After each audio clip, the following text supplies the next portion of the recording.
I knew I was not alone across this entire city. Everyday people did extraordinary things to say we will not allow the devastation of coronavirus to make us stay away from helping our neighbors. Although we reached a milestone of over 200,000 people lost their lives, we know that more people did not lose their lives because of the heroes and sheroes who are here today, and we want to thank them for that. Hi, I'm Dr. Sandra Scott. I'm the chair of emergency medicine at Brookdale Hospital, which is part of the One Brooklyn Health System. And we were so blessed today to be honored by the Brooklyn Borough President, Eric Adams. Most of you probably know the Brookdale and Brownsville community was hit very hard by the pandemic, and we really worked very hard to save as many lives as possible, but it was very devastating for us, and we're just really honored to be here today and to be honored by the Borough President. So we're preparing in many, many different ways. We're making sure that we have adequate equipment, that we have adequate PPE. As you may know, we're required to have a minimum of 90 days on hand, which we, didn't have it during the first surge. We're also identifying surge space, right? So we know where in the hospital we can house additional patients if we need to do that. My name is Dr. Nelson Aluya, and I'm a medical director of the Sinai Rehab Center in Newark, New Jersey. I'm also the president of the Nigerian American Physicians Association, New Jersey chapter. I'm here today being honored with a citation for the work we've done on taking care of patients, providing comfort support, and emotional address and concerns when it comes to the COVID and the lasting effects of COVID, as well as creating COVID relief materials for those who need it, from masks to PPEs and everything else. Well, we're used to seeing epidemics from the H1N1 to SARS to MERS. But this is a one in a century event that took place, and nobody expected it to be this much.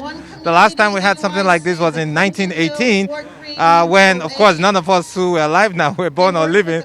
So obviously we were not really prepared for a pandemic like this. It's never been happened in our lifetime. So it was rough, but the beauty of it now is that we know what to do, how to prepare, and in the next, God forbid, 5, 10, 15, 20, 100 years from now, if there's another pandemic, because pandemics are bound to happen, and they're here with us now, we'll be able to handle it. And not just that, but be able to handle epidemics that come around. When you work hard and people recognize the amount of work that you do, you get encouraged to do more.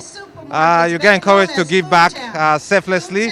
When you find out that in the quiet times of your time, when you do the amount of work that you do, people recognize it. It shows leadership, it shows courage, it shows the intent and love he has for his borough people and for the people of the city of New York. Well, my name is Anthony Beckford. I'm the president and co-founder of Black Lives Matter Brooklyn. In my hand is a citation, for my whole organization.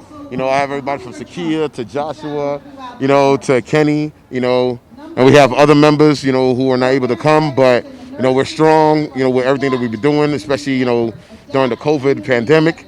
We partner up with many of the organizations that are being honored here as well, too, to add our bodies, into this fight on the front lines. We're honored to receive this honor from the borough president and his office. I knew that the grassroots organizations were stepping up, because a lot of them we, partnered up with. What we did know was that a lot of our elected officials were not stepping up. So that's why we all came together and make sure that, we work together. Even though we did our own projects, we still work together with everybody else to help their projects. They came and helped our projects.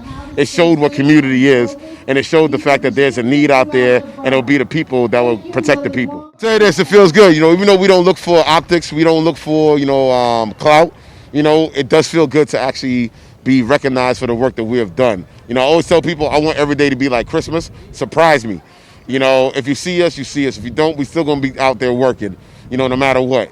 But as I'm very honored and happy that the borough president, Eric Adams, and his office, basically saw us and supported us, because most of the stuff we teamed up with him as well too. We were a partnership with. But for the people who did nominate us and from within the community, I appreciate them. And it's not just within our own communities. Like, we're talking about Brooklyn-wide, because we represent the whole of Brooklyn. I'm Dr. Vipul Patel from BAPS Charities. I'm also an oncologist at SUNY Downstate Medical School in Brooklyn. From our charities, we give almost 5,095 masks, 500 handmade masks by the ladies from our temple, and we were giving 600 hot meals to 10 hospitals in Brooklyn for 8 weeks, from March 15 to all the way May 3rd. We gave for 8 weeks. We gave food, hot meals. So that was our contribution. We did the work for the mankind. I think we have to help each other out. And being a doctor, I have to always stand up for the families and the individuals during the crisis time. So that was more important. Plus, we also helped with the psychiatry and battered women causes. We donated $5,000 to South Asian organization called Saki, which covers 5 boroughs for the battered women plus psychologically torn women. During the, social domestic violence was happening during this 4 or 5 months. So we were helping that also. My name is Senya Bond. I represent the Melquan Jatel Anderson Foundation fighting against gun violence via education. We actually received this citation for providing PPE, COVID testing, and food and grocery throughout our community during the pandemic. Although our mission is to fight against gun violence, we also just want to heal our community, and we saw a chance to, and that's what we did. Hurting is hurting, whether it's hurting from gun violence, whether it's hurting from losing a family member or a friend to COVID. And we just had to make sure we was able to use our connections to get the supplies that we couldn't get and our resources, and that's what we did. We wanted to make sure that our community was not overlooked.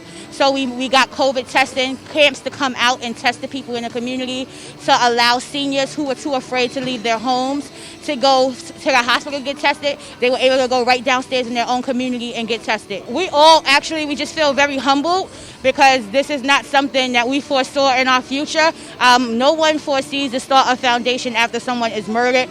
However, it allowed us to use our pain as passion to love on other people, because that's what our community needs. Right now we're fighting against ourselves, we're fighting against people that's fighting against us, and we're fighting against a pandemic that we have no idea of when it's going to end. And right now we just need to love each other. He was an amazing person. He was full of joy.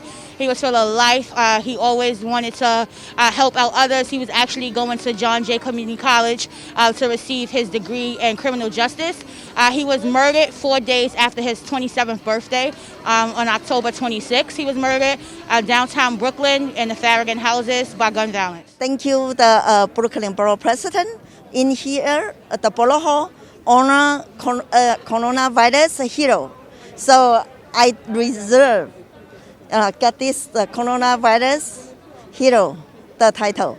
Behind me have a lot of Chinese group community. So we are on the march, earlier March 16.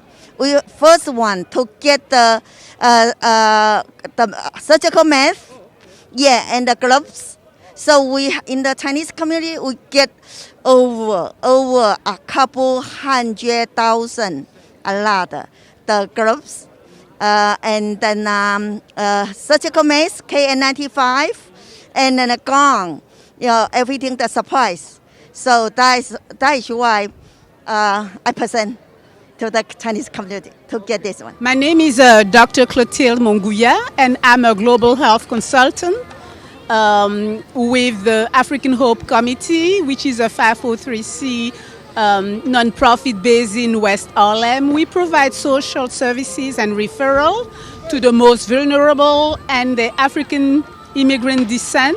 And the CEO is Miss Clarice Fall.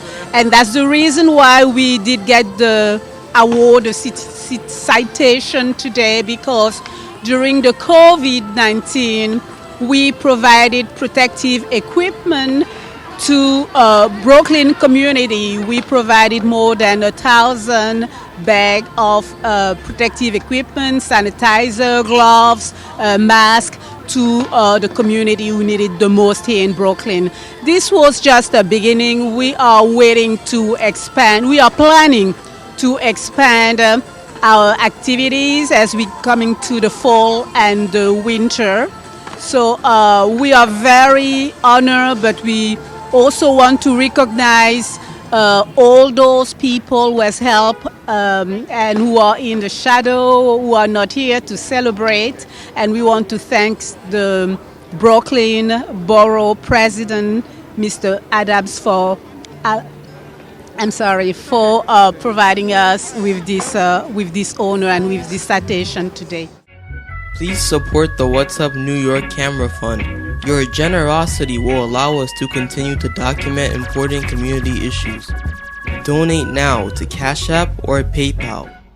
We appreciate your donation.